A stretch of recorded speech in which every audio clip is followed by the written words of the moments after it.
Merindukan Sekte Laohu. Li Yuan pun tidak lama berada di atas kapal, ia berdiri sejenak di atas haluan dan merasakan hembusan angin yang begitu lembut menyentuh telinganya. Namun tanpa dirinya sadari, Li Yuan tengah diperhatikan oleh pendekar ahli yang tadi menghalau pertengkaran. Pemuda itu ternyata berasal dari provinsi Raja Wali Emas, gumam lelaki tua tersebut di dalam hatinya. Ia melihat Li Yuan yang sangat bersahabat dengan angin, padahal kecepatan angin sangat kencang terasa di atas haluan kapal. Bagian yang khusus terdapat penggerak kecepatan kapal, yang salah satunya memanfaatkan energi angin. Bagi keluarga Fang yang memiliki asosiasi khusus alat transportasi seperti ini, sudah tidak asing bertemu dengan berbagai jenis orang yang berasal dari berbagai kelompok maupun sekte. Keberadaan asosiasi keluarga Fang sudah sangat lama berada di alam langit sebagai penyelenggara kegiatan transportasi udara. Sekarang Li Yuan diduga sebagai pemuda yang berasal dari provinsi Raja Wali Emas, mayoritas penduduknya adalah pembudidaya kekuatan angin. Apalagi dengan penampilannya yang tertutup membuat dugaan pendekar ahli keluarga Fang semakin kuat. Saat merasakan cukup, Li Yuan memasuki kamarnya untuk berkultivasi. Ia juga sudah tidak sabar ingin segera tiba di Sekte Laohu. Selama sisa waktu di atas perahu, ia mengisi waktunya dengan berkultivasi menyerap batu energi tingkat tinggi dari dalam cincin penyimpanannya. Dalam kurun waktu tersebut ia juga berhasil menaikkan ranahnya menjadi pendekar suci tingkat menengah. Tidak sia-sia aku menghabiskan 500 batu energi tingkat tinggi, gumam Li Yuan di dalam hati. Ia baru menyadari jika daya serap tubuhnya terhadap batu energi begitu tinggi. Walau bagaimanapun, batu energi kelas atas sangat langka. Menghabiskan batu energi sebanyak itu tetap saja membuat hati Li Yuan berdarah. Setelah kekuatannya stabil, ia kembali menekan kekuatannya pada ranah pendekar raja.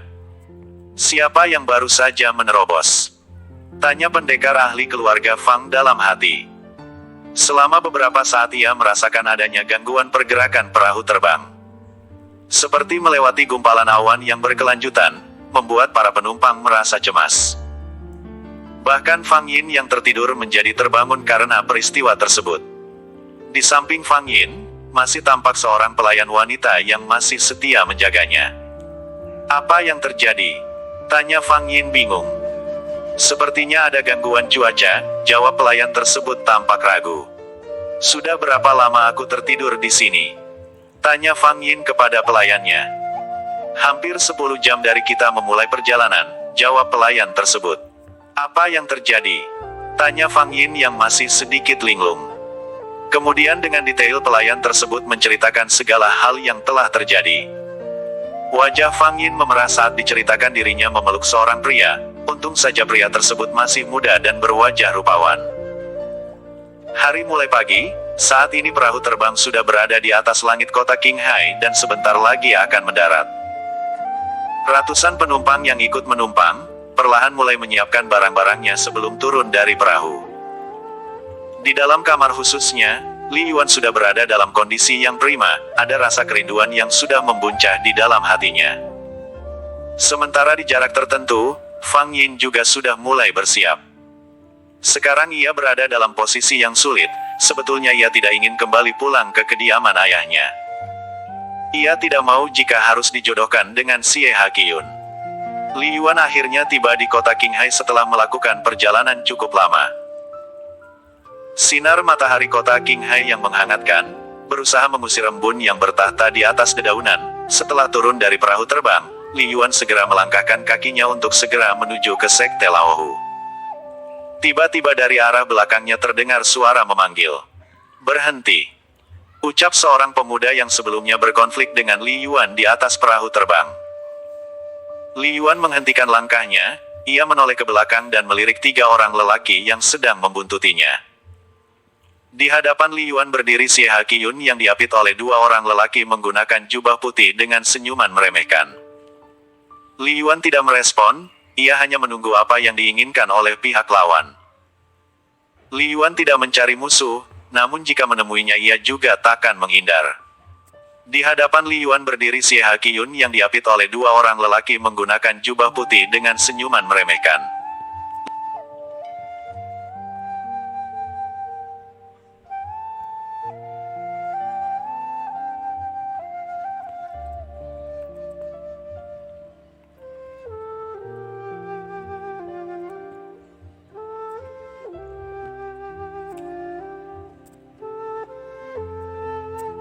Kamu sebaiknya tinggalkan nyawamu, ucap seorang pemuda dengan arogan.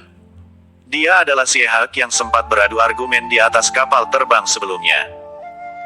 Li Yuan menatap Xie Hakyun dengan tatapan dingin. Ia sebenarnya sudah melupakan peristiwa sebelumnya. Tetapi pemuda tersebut masih saja mencari gara-gara. Suasana hatiku sedang baik, oleh karena itu silahkan kalian pergi sebelum semuanya terlambat, ucap Li Yuan sedikit mulai mengancam. Hahaha. Dasar bocah masih hijau tetapi sudah sok tahu, ucap salah seorang pengawal pribadi Xie Hakyun yang berada pada ranah pendekar langit. Tanpa berkata lagi dua orang pendekar ahli tersebut saling memandang lalu mengangguk, keduanya bergegas maju ke depan Li Yuan. Rasakan ini, teriak salah seorang pengawal pribadi Hakyun. Keduanya melakukan serangan tangan kosong, tetapi dari tinjunya mengalir kekuatan yang sangat dahsyat. Pada kesempatan ini, Li Yuan mencabut pedangnya. Ada perasaan hangat saat pedang tersebut berada di dalam genggaman tangan Li Yuan. Slash. Slash. Tanpa sempat menghindar dua orang pendekar langit terbelah masing-masing menjadi dua bagian. Kalian beruntung, sungguh kehormatan pedang ini pertama kali aku gunakan. Aku belum tahu cara menggunakannya dengan baik, mungkin kalian berdua akan menjadi pelajaran yang baik, ucap Li Yuan dengan tenang. Maaf, aku bersalah. Aku berjanji untuk tidak mengusikmu lagi, ucap Xie Hakyun. Menyadari ada sesuatu yang tidak beres. Dia mulai menyadari ekspresi Li Yuan yang hanya diam, namun hal itu justru membuatnya ketakutan. Kematian dua orang pendekar langit sebagai pengawalnya sudah menjadi isyarat yang mengerikan untuk tidak menyinggung sosok pemuda di depannya. Li Yuan hanya memandang Xie Hakyun sebentar tanpa mengatakan apapun lagi. Apakah kamu berasal dari negara Raja Wali Emas? Tanya Xie Hakyun ketakutan. Orang-orang dari negara Raja Wali Emas semestinya tidak menginjakan kakinya di Provinsi Naga Biru. Selain jaraknya yang sangat jauh ada perjanjian khusus kedua wilayah yang sedang mengalami masalah. Fang Yin hanya terdiam menyaksikan aksi Li Yuan saat membunuh dua orang pengawal Xie Hakyun. Ia menelan ludahnya dan tidak menduga lelaki sederhana di depannya berani menyinggung keluarga Xie. Ayahnya Xie Hakyun adalah salah satu jenderal besar di Istana Langit. Dengan perintahnya membumi hanguskan keluarga Fang adalah perkara yang tidak sulit baginya. Fang Yin melirik ke arah Xie Hakyun yang kini tampak ketakutan. Jika pemuda tersebut memprovokasi Xie Hakyun maka ia tidak akan berakhir dengan baik, pikir Fang Yin. Orang-orang yang berada di sekitar menatap Li Yuan dengan kaget, seorang pria gagah perkasa dengan pedang-pedang di punggungnya. Tak ada yang tahu identitas pemuda itu, namun keberaniannya sangat luar biasa. Siapapun aku, itu tidak penting bagimu yang sebentar lagi akan mati, ujar Li Yuan dengan sorot mata tajam. Xie Hakyun menatap Li Yuan dengan lekat, kamu, katakan hal itu sekali lagi maka ayahku tidak akan mengampuni dirimu, ucapnya dengan nada tinggi. Xie Hakyun yang semula ketakutan berubah menjadi sangat marah, bola matanya hampir keluar. Bibir Li Yuan berkedut. Ia berkata dengan malas, seorang pecundang apakah masih bisa mengancam? Setelah berkata demikian, Li Yuan segera mengeluarkan satu pukulan ke arah Xie Hakyun. Buuk! Tubuh Xie Hakyun melayang ke udara sebelum jatuh puluhan meter dari tempat semula. Ia tidak lagi mengeluarkan rintihan apapun, detik itu juga tubuhnya melayang dengan sorot mata melotot tak percaya. Kepergian Jia Hien. Li Yuan hendak pergi meninggalkan lokasi perkelahian, ia tidak menghiraukan tubuh Xie Hakyun dan mayat pengikui. Dalam benaknya, ia hanya ingin segera tiba di Sekte Laohu secepat mungkin. Tunggu sebentar, ucap seseorang dari belakang Li Yuan. Li Yuan menolehkan kepalanya dan tampak mengernyitkan alisnya dengan dalam, sekali pandang ia bisa mengetahui jika orang yang berbicara itu adalah pendekar ahli dari keluarga Fang sebelumnya. Ada apa? Tanya Li Yuan dengan santai. Tuan pendekar, kuharap tidak terburu-buru, ucap pendekar ahli keluarga Fang sambil mengeluarkan tekanan aura pendekar sucinya. Ia bermaksud ingin menahan Li Yuan lebih lama agar bisa memberikan penjelasan atas terlukanya Xie Hakyun. Keluarga Fang tentu tidak akan sanggup memberikan penjelasan di depan Jenderal Istana Langit Xie Taizong. Saat ini yang diperlukannya hanya mengulur waktu. Ia yakin berita terlukanya Xie Hakyun akan segera sampai ke telinga jenderal tersebut. Li Yuan hanya tersenyum datar menyikapi tekanan dari pendekar ahli pelindung keluarga Fang. Ia dapat merasakan jika kekuatan pendekar tersebut berada di tingkat pendekar suci tahap awal, jelas masih berada di bawah tingkatan Li Yuan yang kini baru saja menerobos ke pendekar suci tingkat menengah. Li Yuan menatap dingin, tatapannya jauh menembus ke dalam netra pendekar ahli tersebut. Li Yuan tidak mengeluarkan auranya, dengan sedikit keahliannya ia menggunakan teknik pengekang jiwa. Mendapatkan tatapan dari Li Yuan, pendekar ahli tersebut tampak tersentak, wajahnya berubah menjadi pucat pasi. Dalam hitungan detik, ia kehilangan kontrol atas tubuhnya, lalu tubuhnya terangkat ke udara. Melayang beberapa meter di atas tanah dan membuatnya sesak, tenggorokannya seperti terjepit sebuah kekuatan yang sangat besar. Keringat dingin sudah membasahi tubuhnya, ia ingin berteriak meminta tolong tetapi mulutnya terasa enggan. Ia sudah tidak bisa mengontrol inderanya, hanya jiwanya yang terus meronta dan berteriak namun hal itu mustahil dapat dirasakan oleh orang lain, kecuali Li Yuan yang kini mengendalikannya. Fang Yin yang berada tidak jauh darinya menyadari ada yang tidak beres, ia segera berteriak. Hentikan! Namun ia masih bingung dengan kondisi yang sedang terjadi saat ini. Pendekar ahli yang melindunginya adalah seseorang yang berada di tingkatan suci, sangat mustahil jika ada seseorang yang bisa mencelakainya dengan begitu mudah. Tiba-tiba udara yang semula terdistorsi di sekitar tubuh pendekar ahli tersebut kini menjadi normal. Buk! Terdengar suara tubuh pendekar ahli tersebut terjatuh dari atas tanah, debu beterbangan membuat bayangan tubuhnya terhempas begitu memilukan. Pakaiannya kotor terkena debu dan kerikil yang berada di bawahnya, sementara itu ia sudah tidak sadarkan diri. Dari jarak beberapa meter, Li Yuan masih tidak bergerak, bahkan untuk melipat bibirnya saja ia enggan. Fang Yin, dalam tatapan kosong. Kejadian yang berlaku hanya beberapa detik membuatnya tidak habis berpikir, ia menoleh ke arah Li Yuan yang tampak normal, auranya yang begitu tenang tidak menandakan serangan tersebut datang darinya. Fang Yin lalu berjalan ke arah Li Yuan, ia melihat sosok pemuda yang tinggi besar dengan tampang yang sangat rupawan. Meskipun menggunakan topi caping, pesona Li Yuan masih terlihat begitu sempurna menggetarkan hati Fang Yin. Tuan Pendekar, aku berterima kasih atas pertolonganmu. Xie Hakyun selalu membuatku tidak nyaman akhir-akhir ini, ucap Fang Yin dengan tulus. Itu hanya masalah sepele, ucap Li Yuan santai. Ia lalu hendak melangkah pergi meninggalkan keramaian kota Qinghai. Aku Fang Yin, bukanlah orang yang tidak pandai berterima kasih. Untuk itu secara khusus aku ingin mengundangmu untuk mampir ke rumah makan sederhanaku dan mencicipi masakanku, sambung Fang Yin dengan cepat. Ia tidak mau kehilangan kesempatan untuk lebih mengenal lelaki yang telah membuat pikirannya lebih baik. Li Yuan tampak berpikir sejenak, lalu ia mengangguk ringan tanda persetujuannya. Mari ikuti aku, ucap Fang Yin dengan senyum merekah. Kemudian Li Yuan berjalan mengikutinya dengan perlahan. Dalam hatinya, ia mau menerima ajakan Fang Yin karena ia berpikir jika Fang Yin memiliki koneksi yang luas, asosiasi keluarga Fang sudah berdiri sejak lama di alam langit, pastinya mereka memiliki jaringan informasi antar keempat provinsi besar. Selain itu Li Yuan juga berpikiran untuk membereskan keluarga Xie. Ia juga tidak mau meninggalkan masalah di ibu kota Qinghai. Dalam waktu yang tidak lama lagi, ia yakin keluarganya akan menyusul ke ibu kota seperti janji sebelumnya. Li Yuan pernah mengatakan akan menunggu keluarganya di ibu kota Qinghai. Oleh karena itu, momen ini bisa dianggap sebagai kebetulan. Sambil terus menutupi rahasianya, Li Yuan berjalan mengekor di belakang Fang Yin.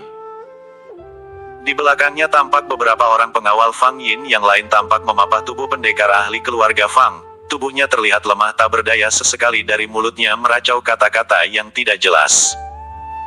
Sementara di Sekte Laohu.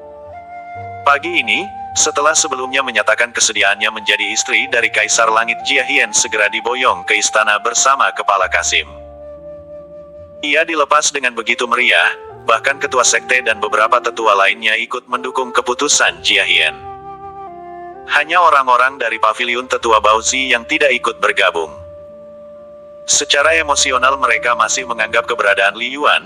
Jika mereka ikut bergabung maka sama saja menyetujui pandangan Jia Hien dan orang-orang lainnya jika Li Yuan sudah tiada. Adapun tetua Baozi, ia tidak sependapat dengan ketua sekte.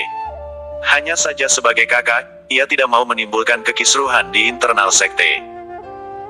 Tetua Baozi menilai keberadaan Kaisar Tang Siji banyak mendapatkan protes dari rakyat terkait tingginya pajak yang diambil. Keputusan ini hanya berlaku sepihak. Di sisi lain Baozi menyadari jika sekte Laohu kini semakin merosot, apalagi semenjak beberapa waktu lalu beberapa sekte besar lainnya sudah berhasil mendapatkan warisan dari masing-masing hewan mitologi yang selama ini terkubur. Seperti sekte api abadi kini mereka berhasil meningkatkan kekuatannya berada pada ranah legenda, yakni tingkatan dewa. Tingkatan yang sangat didambakan oleh orang-orang yang berada di ranah pendekar suci. Faktor sumber daya memang sangat menentukan setiap orang maupun kelompok, apalagi keterikatan sekte api abadi dan istana langit sangat erat membuat keseimbangan memihak ke pihak tertentu. Sementara ketua sekte Laohu, Bao Xiong cukup senang dengan hubungan baik antara sekte dengan istana langit melalui hubungan pernikahan. Dari hal tersebut, Bao Xiong mendapat keuntungan beberapa sumber daya yang sangat bernilai. Ia berencana menggunakan sumber daya tersebut untuk menggali potensi ketiga orang murid pribadinya. Bao Xiong yakin jika di antara ketiga murid pribadinya yang ia adopsi dari kota Huanxi merupakan salah satu jenius yang paling jenius sebagai legenda. 1. Kebangkitan hewan mitologi naga air dari Danau Biru hanya menunggu waktu yang tepat saja, apalagi beberapa waktu sebelumnya suara dari hewan mitologi tersebut sudah beberapa kali terdengar. Prediksinya di awal tentang peristiwa kebangkitan legenda naga biru adalah tepat. Itu juga yang menyebabkan dirinya mendorong hubungan pernikahan Jia Hien dengan Tang Siji, semuanya karena sumber daya. Dalam pemahaman ketua sekte Laohu, jika ia berhasil membangkitkan naga bumi maka ia akan menjadi penguasa seperti legenda Kaisar Langit sebelumnya yang berasal dari provinsi Naga Biru. Setelah melepas rangkaian rombongan orang-orang dari Istana Langit, ketua sekte Laohu segera menuju pelatarannya. Di sana sudah terdapat 3 orang murid pribadinya. Salam hormat guru, ucap ketiganya sambil menundukkan kepalanya.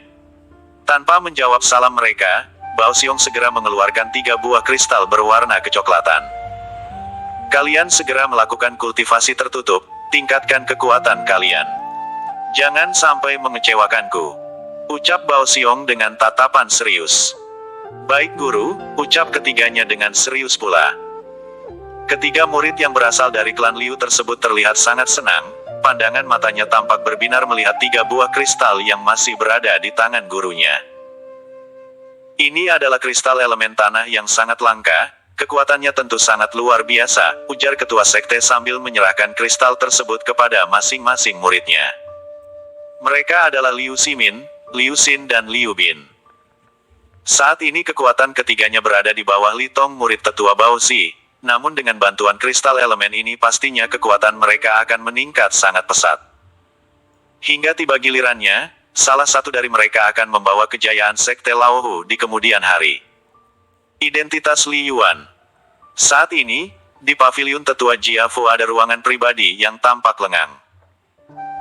Di dalamnya duduk seorang pria parubaya. Di hadapannya ada beberapa kotak yang berisi hadiah serta barang-barang berharga.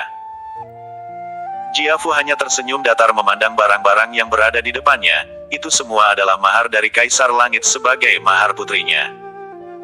Ia tampak tidak tertarik, hanya menatapnya sekejap lalu berdiri menghampiri sudut jendela kamarnya. Li Dan, maafkan aku, ucapnya pelan, pandangannya lirih ke arah langit biru. Ia tidak hanyut dalam pujian dan ucapan selamat yang mengalir kepadanya, bahkan ia juga tidak ingin mengantar kepergian putri semata wayangnya menuju ibu kota kekaisaran yang berada di kota Jincheng, yang letaknya berada di tengah-tengah 4 provinsi besar. Kota Jincheng telah lama menjadi pesona yang sangat menggiurkan bagi para praktisi ilmu bela diri maupun warga kelas atas. Pada kesempatan pernikahan Jia Hien dengan Kaisar Langit dari Sekte Laohu hanya mengirim beberapa orang diaken atau murid senior dalam mendampingi Jia Hien menuju Istana Langit yang menjadi dambaan setiap orang. Adapun pada acara intinya nanti semua pimpinan Sekte Laohu akan datang ke Istana Langit sebagai undangan khusus. Sementara itu di ibu kota Qinghai, Fang Yin dan Li Yuan kini tiba di sebuah rumah makan yang bisa dikatakan tidak besar namun terkesan unik dan mewah. Terdapat papan nama bertuliskan, Bunga Sutera, di dekat pintu masuk.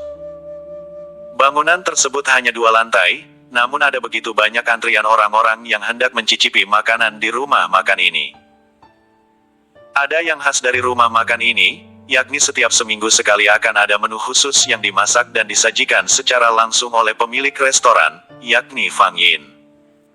Secara kebetulan saat ini Li Yuan mendapatkan kesempatan secara khusus untuk mendapatkan undangan secara pribadi. Ia berjalan dengan santai melewati antrian panjang di luar bangunan tersebut. Menginjakan kakinya di dalam rumah makan, Li Yuan sedikit kagum dengan tata letak bangunan. Dalam pemahamannya, desain dari arsitekturnya juga mengedepankan kenyamanan. Li Yuan lalu diajak ke lantai 2, ada ruangan khusus untuknya duduk.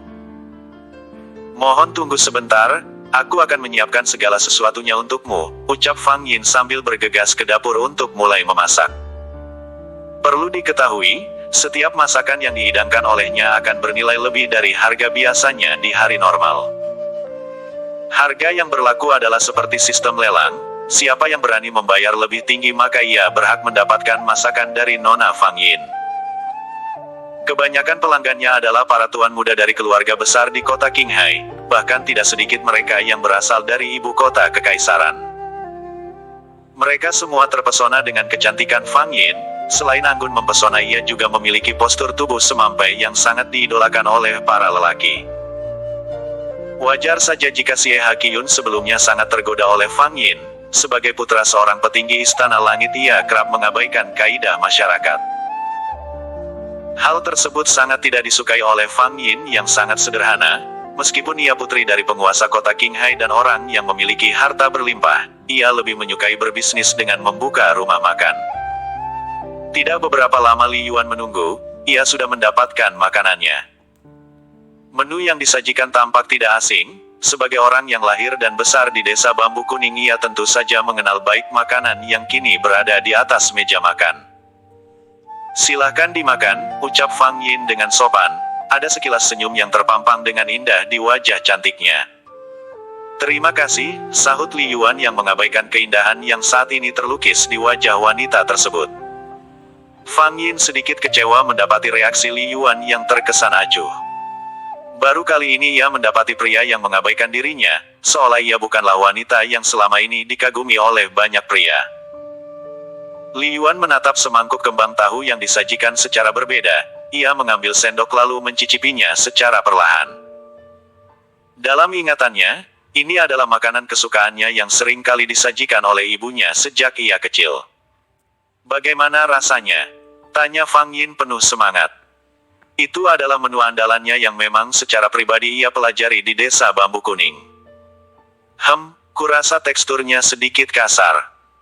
Bau tahunya hilang tersamarkan dengan aroma bumbu, ucap Li Yuan memberi penilaian. Fang Yin terdiam, ia tidak mengira jika pemuda di depannya memberikan penilaian yang begitu buruk terhadap kualitas masakannya. Selama ini ia selalu mendapat pujian dari para pelanggannya. Antrian di depan rumah makannya adalah fakta yang tidak terbantahkan. Sebaiknya kamu merendamnya tidak terlalu lama, agar aroma tahunya tetap terjaga dengan baik. Selain itu kamu juga harus melakukan penyaringan yang lebih teliti agar teksturnya lebih halus dan tidak mudah pecah, sambung Li Yuan memberikan saran. Fang Yin hanya terdiam, ia benar-benar tidak menduga jika lelaki di hadapannya mengerti masakan dengan begitu detail.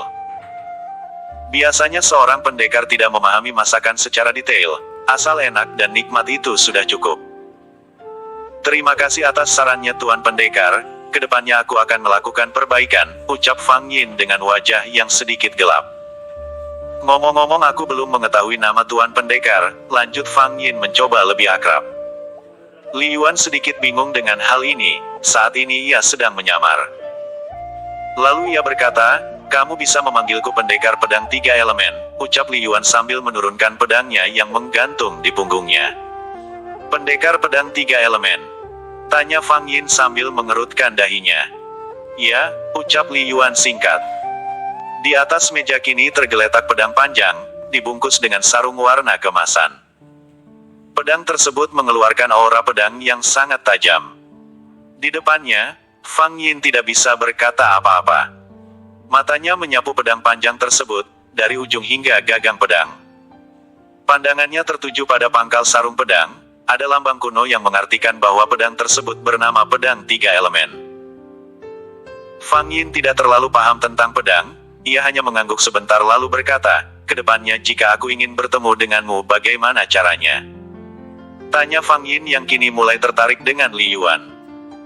"Dalam beberapa tahun ke depan kamu bisa bertemu denganku di Provinsi Raja Wali Emas," jawab Li Yuan tanpa ragu. Jika diurut dari rencananya, memang benar jika Li Yuan akan mengunjungi Provinsi Raja Wali Emas, ia ingin memperdalam teknik angin yang sudah ia kuasai. Ilmu yang ia dapatkan dari gurunya semuanya bersumber dari kitab-kitab tingkat dewa, semuanya bersifat membunuh dan menghancurkan. Jadi Li Yuan ingin mendapatkan teknik tingkat atas yang hanya membunuh dalam skala kecil atau perorangan. 1. Baiklah jika begitu, ucap Fang Yin sambil tersenyum. Ia semakin tertarik dengan kemisteriusan pria yang ada di hadapannya. Tiba-tiba di luar rumah makan terjadi keramaian, ada serombongan pasukan dengan senjata lengkap mengelilingi rumah makan Bunga Sutera. Menghadapi situasi seperti ini Li Yuan tidak terkejut, ia sedari tadi dapat merasakan pergerakan orang-orang yang berlalu lalang di sekitar rumah makan. Li Yuan sengaja membiarkan hal tersebut, walau bagaimanapun ia akan membersihkan secara tuntas terkait masalah yang baru saja ia timbulkan. Melihat kumpulan prajurit yang datang, semua pengunjung segera berhamburan secara teratur. Prajurit tersebut menggunakan simbol Istana Kekaisaran Langit, ditambah dengan kehadiran seorang pria parubaya dengan menggunakan pakaian kebesarannya. Dia adalah Xie Taizong, Jenderal Istana Langit dari Selatan. Tap, tap, tap. Tidak lama kemudian terdengar suara langkah pria berumur 60 tahunan. Ia tampak tergopoh-gopoh menghampiri Jenderal Xie Taizong. Lelaki tua tersebut sang penguasa kota Qinghai sekaligus ayah dari Fang Yin yaitu Fang Jing.